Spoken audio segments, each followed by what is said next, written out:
Hey morgen, så vil jeg lige aflevere min klaveraflevering i C-dur, så jeg spiller bare en C-dur med højre hånd først. Og undskyld den dårlige kamerabevægelse her, men det er lidt svært at gøre begge ting på samme tid.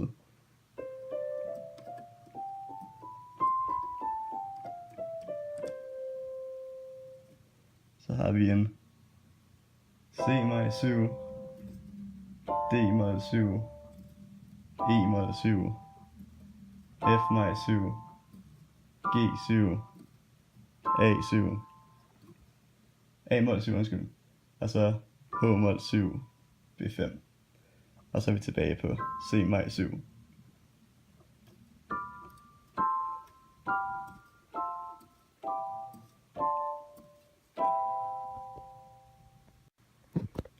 Og så skal vi til voicingen, så vi starter på D-mol 7,